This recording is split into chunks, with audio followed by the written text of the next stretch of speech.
सर्वांना जय महाराष्ट्र। बकरा चारणं चालू आहे।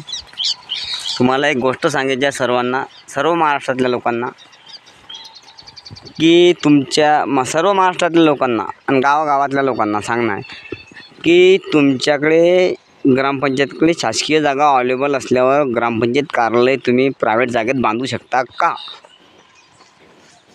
लोकांनी अतिक्रमण केलेलं आहे, तर हे म्हणता काही जण म्हणतात की बा ते कोणी म्हणत नाही, याचा अर्थ तुम्ही चोर आहे म्हणून त्यांना बोलू शकत नाही, काढू शकत नाही। नाही, तुम्ही शासन आहे ना, सरकार आहे, तुम्ही गावातलं, तुम्ही ठाणेदार साहेबांना पत्र देऊन ठाण्यामध्ये कळवून तिथून 2 शिपाई आणून तुम्ही अतिक्रमण हटवू शकता, काढू शकता आणि तिथं ग्रामपंचायत कार्यालय बनवू शकता, बांधू शकता। तिथं सर्वच दवाखाना, तलाठी ऑफिस, ग्रामपंचायत कार्यालय सर्व एकाच ठिकाणी। हे असं पाहिजे ऑफिस बनवायला, असं माझं म्हणणं आहे। पण शासकीय जागा अवेलेबल असल्यावर यांनी प्रायव्हेट जागेत माझ्या गाववाल्यांनी हे बांधलं ग्रामपंचायत कार्यालय।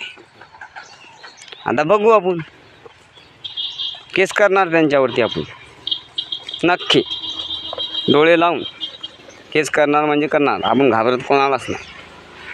9चे 9 मेंबर आतमध्ये टाकणार म्हणजे टाकणार, कारण की शासकीय जागा अवेलेबल असल्यावर यांनी, माझाच प्रश्न आहे यांना, माझ्या गावातल्या मेंबर हे जे आता आहे शासन चालू यांना, की बा तुम्ही शासकीय जागा अवेलेबल असल्यावर तुम्ही प्रायव्हेट जागेत का केलं तुम्ही, हा माझा प्रश्न आहे यांना, की ग्रामपंचायत कार्यालय तुम्ही प्रायव्हेट जागेत का बांधलं? त्यांनी समोरच्यांना भेट बी दिली तुम्हाला शासनाला जागा, तुम्ही एवढे मोठे झाले का? तुम्ही गिफ्ट बी घेऊ शकता, म्हणजे संविधान लिहिणारे झाले का तुम्ही? नको, शासनाला मंजूर नाही आहे कोणाची अवेलेबल असल्यावर आपल्याकडे, शासन असं करू शकत नाही। जय हिंद, जय महाराष्ट्र। आपल्याला भ्रष्टाचार मुक्त महाराष्ट्र करायचा आहे, भूमीसोबत गद्दारी नाही, भूमीसोबत गद्दारी नाही। हे आपल्या बकऱ्या चारणं चालू आहे इथं, काहीच नाही, फक्त या भूमीसोबत जो गद्दारी करीन त्याला देव माफ करणार नाही, ही नम्रतेची विनंती।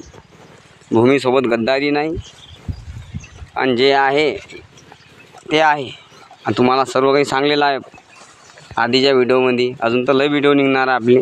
जय हिंद, जय महाराष्ट्र।